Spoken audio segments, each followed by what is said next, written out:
So hello everyone, welcome to my channel. तो मैं कुछ दिनों बाद वीडियो बना रहा हूँ क्योंकि कुछ काम में मैं उलझा हुआ था इसलिए।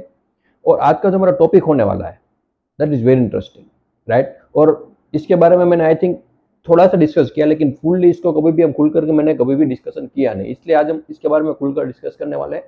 और जो भी हम इसमें से सीखेंगे या जो भी कंक्लूड करेंगे, मतलब वो बहुत ही इंटरेस्टिंग होगा। तो इस वीडियो को ध्यान से समझने की ट्राई करना, ठीक है। और कहीं भी कोई भी क्वेश्चन हो तो बिल्कुल आप मुझे कमेंट सेक्शन में बता सकते हो। तो देखिए, अभी तक हमने बात की है दो चीजों के बारे में, कॉन्शियसनेस के बारे में, साउंड ऑफ साइलेंस के बारे में। और हमने कहा भी है कि दोनों एक ही है। बट कई बार हमको ये क्वेश्चन भी होता है और समझ में भी नहीं आता कि ये दोनों एक कैसे हो सकते हैं। जैसे सपोज हम इसको बहुत ही बेसिक से स्टार्ट करें कि कॉन्शियसनेस की जब हम बात करते हैं, हम बोलते हैं कि कॉन्शियसनेस इज एवरीवेयर। कॉन्शियसनेस सब जगह होती है, हर जगह होती है। अब ये हमने बोल तो दिया, लेकिन हम इसको प्रैक्टिकली देखेंगे कैसे? और क्या यह पॉसिबल भी है प्रैक्टिकली देखना? ये बहुत बड़ा क्वेश्चन है। अब इसका मतलब क्या हो? सपोज मुझ में कॉन्शियसनेस है, इसका प्रूफ क्या है कि अभी मैं बोल पा रहा हूँ। मुझे कुछ भी एक्सपीरियंस होगा तो मुझे पता चल रहा है, तो इसके बेस के ऊपर से मैं बोल रहा हूँ कि यार मुझ में कॉन्शियसनेस है, मैं कॉन्शियस हूँ। तो ये तो हम बोल सकते हैं कि जितने भी लिविंग बींग्स है वहां पर उसमें कॉन्शियसनेस होती है। चाहे वो हम हो गए, या फिर कोई एनिमल हो गए, या फिर कोई बर्ड हो गए, या फिर कोई भी living organism, living beings, right, वहां पर कॉन्शियसनेस होती है। यहाँ तक तो मैं समझ में आता, लेकिन हम क्या बोलते हैं कि कॉन्शियसनेस हर जगह पर होती है, कॉन्शियसनेस इज एवरीवेयर। अब इसका मतलब क्या है कि लिविंग बींग्स के अलावा और भी बहुत सारी चीजें हैं, non living things, right. Suppose मैं बात करूंगा ट्री के बारे में। ट्री, तो इसको आप लिविंग कैटेगरी में डालोगे या नॉन लिविंग में? जो लोग बोलेंगे कि ट्री नॉन लिविंग है, तो कोई भी जब ट्री होता है तो वो उसको हम सीड के फॉर्म में रखते हैं सबसे पहले, राइट। सीड उसका डालते हैं, वहां से वो ग्रो होता है। जब भी उनको सनलाइट मिलती है या फिर प्रॉपर अमाउंट में जो भी उनको न्यूट्रिएंट्स है वो जब मिलते हैं तो वो ग्रो होता है। अब उसमें कॉन्शियस नहीं तो वो ग्रो कैसे हो रहा है?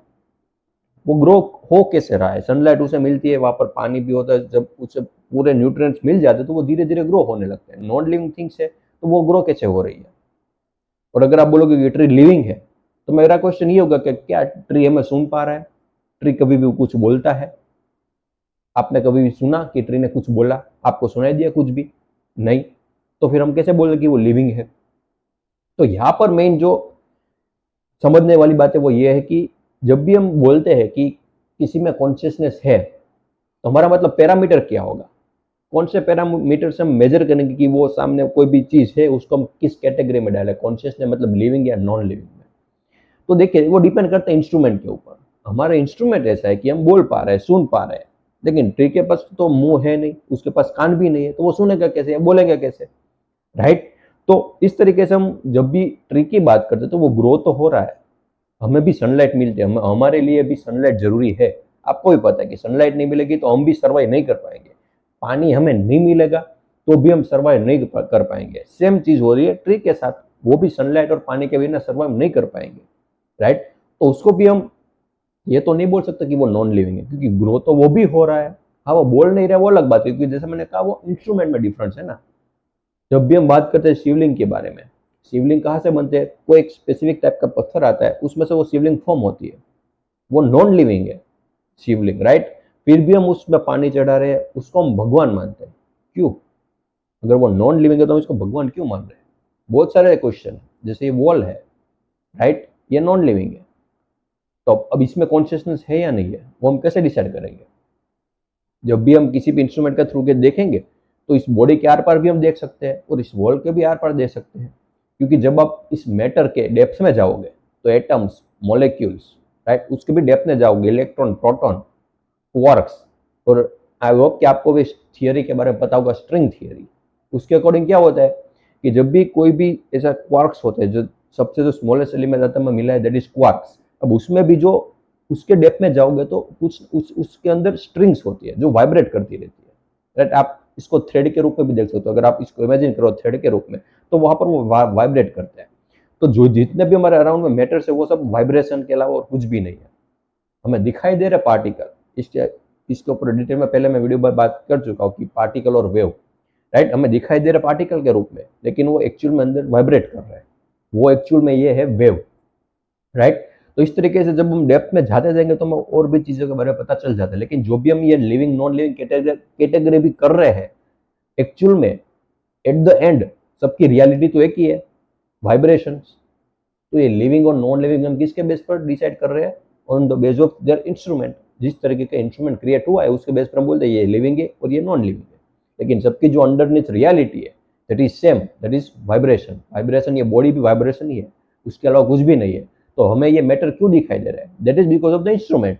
जिस तरीके का ये इंस्ट्रूमेंट है, जिस तरह की हमारी बॉडी क्रिएट हुई है, तो उसकी कुछ लिमिटेशन है।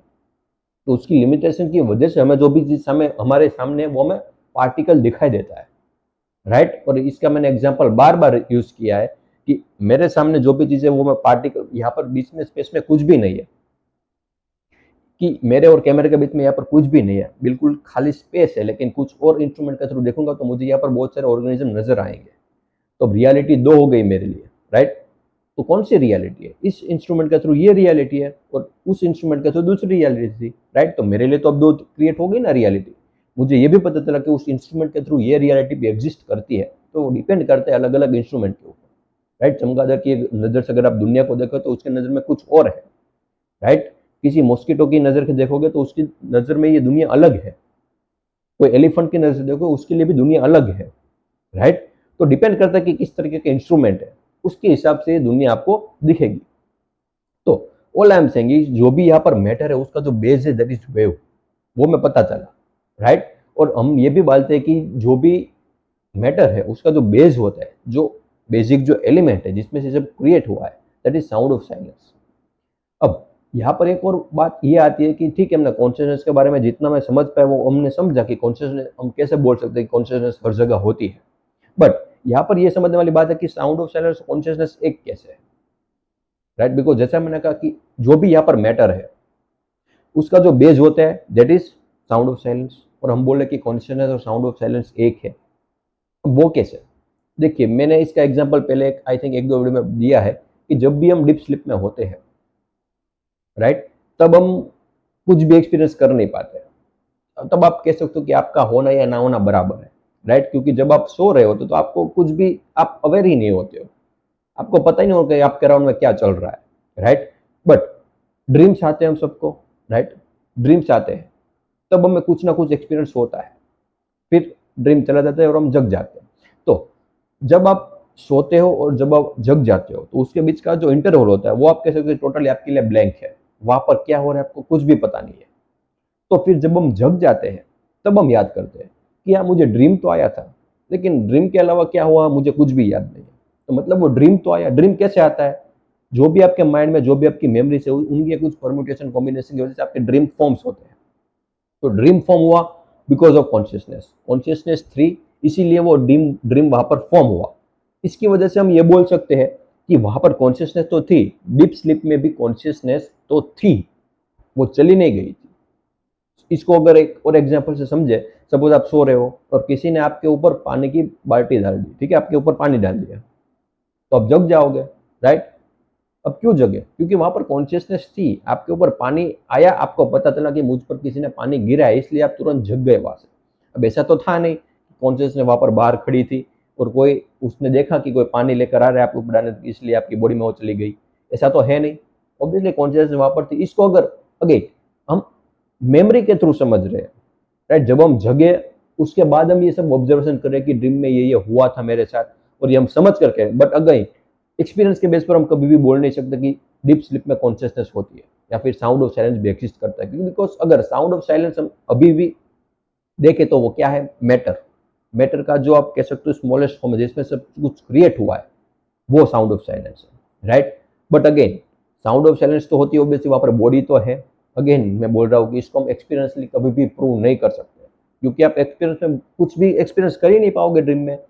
हम जब ये जो भी बात करें that is out of memory. जब हम जगते हैं फिर हम हमारी कॉमन सेंस लगाते हैं तो ऑब्वियसली मैं यहीं पर सोया था, अब यहीं पर जगा हूँ, तो ऐसा तो है नहीं कि ड्रीम में जब मैं नहीं था तो ये बॉडी कहीं और चली गई थी, ऐसा तो हो नहीं सकता, राइट।